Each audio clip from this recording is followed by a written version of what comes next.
میرے لشکروں کو تمہیں نہیں معلوم میرے لشکروں کا.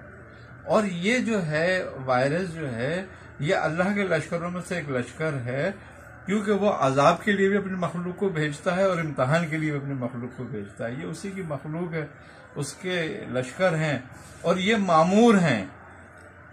یہ نفع نقصان کے مالک نہیں ہیں، یہ مامور ہیں. جس کا حکم ان کے لیے آ گیا اس کو ضرور ہلاک کریں گے، اس کو ضرور نقصان پہنچائیں گے. اور جس کے لیے نہیں آیا اس کو کچھ نہیں ہو سکتا، کچھ بھی ہو جائے اس کو نہیں ہو سکتا. کیوں کہ یہ مالک کی مرضی ہے، اور وہ اہل ایمان کے لیے آزمائش لاتا ہے اور کفار پر عذاب لاتا ہے. اب عذاب کفار پہ اس لیے لاتا ہے کہ وہ اپنے کفر سے باز آ جائیں، اور مومنوں پہ اس لیے مسلمانوں پہ لاتا ہے کہ اپنے گناہوں سے توبہ کر لیں. تو بات یہ ہے کہ اب ہم مسجدیں بند کر کے اللہ کے اور غضب کو دعوت دیں گے، اس کے گھروں کو ویران کر کے. اس کے گھر سے زیادہ شفا کہاں ملنے والی ہے؟ وہ تو بیت الشفا ہے مسجد ہماری. سبحان اللہ. بیت اللہ ہیں، بیت المعمور ہیں، بیت الشفا ہے. وہ اس کو ہمیں آباد کرنا چاہیے، ہم ہی سے آباد ہوں گے. اللہ نے ہمیں حکم دیا ان کو آباد کرنے کا. تو جب وہ کہتا ہے کہ حی الفلاح، کہ آؤ فلاح کی طرف، آؤ بھلائی کی طرف، تو وہاں پر پھر مرض کیسے آئے گا؟ وہاں تو بھلائی آئے گی. سبحان اللہ. شفا ہے، اور ہم شفا کو چھوڑ کر اور موت کے خوف سے چھپ جائیں. تو وہ کہتا ہے کہ اور ہم نے جہاں تمہارا قتل، تمہارا مرنا ٹھہرا دیا ہے، وہاں تمہیں لے کے جائیں گے، سبحان اور تم خود چل کر جاؤ گے ادھر مرنے کے لیے. لبرز الذین کتب علیہم علیہم القتل القتل. الی مضاجعہم. تو بات یہی ہے کہ مسلمان مومن کا ایمان جو ہے وہ ثابت ہونا چاہیے. احتیاط اسلام بھی کہتا ہے. سرور عالم صلی اللہ علیہ وسلم فرماتے ہیں کہ اپنے بیمار اونٹوں کے ساتھ صحت مند اونٹوں کو نہ باندھو. احتیاط بہت اچھی ہے، لیکن ایمان اپنی جگہ پر ہے. ایمان مسلم ہونا چاہیے.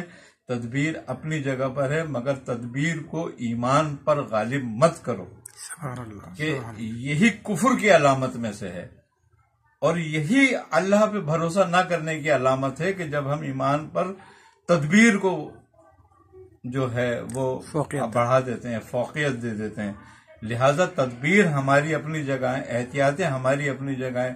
اللہ نے تو ہمیں ایسی احتیاط بتا دی کہ 5 وقت مسواک کرو، 5 وقت وضو کرو، کوئی وائرس، کوئی بیماری تمہارے قریب نہیں ہوگی. اور وضو مومن کا ہتھیار ہے، بے شک.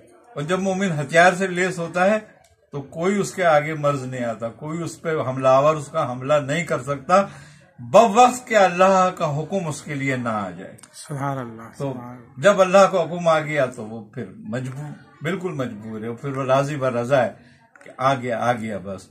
موت کا وقت اس نے مقرر کر دیا، اور مومن کی تکلیف بھی انہوں نے مقرر کر دی کہ جب مومن کو تکلیف آئے گی تو اس کے گناہ معاف کرے گا. اب ہمارے بعض گناہ ایسے ہو گئے جو ہماری توبہ سے، ہمارے عمل سے ختم نہیں ہو سکتے، تو ہم پہ آزمائش لا کے ختم کرے گا ان کو. تو لہذا مسلمانوں کو چاہیے کہ اس پر اللہ کی ذات پر یقین رکھیں، اپنی عبادت گاہوں کو ویران نہ کریں، ان کو آزادہ سے آباد کرنے کی ضرورت ہے. آج مسجد سے بھاگنے کی نہیں، مسجدوں کی طرف بھاگنے کی ضرورت ہے. سبحان اللہ. آج ہمیں اس بات کی زیادہ کثرت سے ضرورت ہے کہ جا کے ہم اجتماعی توبہ اللہ کریں، روئیں، گڑ گڑائیں. اب جب ہم اس جگہ اجتماع کریں گے کہ اپنے اللہ کی مسجدوں میں، گھروں میں، تو ہو سکتا ہے اللہ ان کے درمیان ایسے بندے بھیج دے کہ جن کی دعاؤں کو وہ رد نہیں کرتا، سبحان اللہ. جن کے کہوے کو رد نہیں کرتا. اللہ ان کے وسیلے سے، ان کے ذریعے سے مسلمانوں سے یہ آفت ختم کر دے.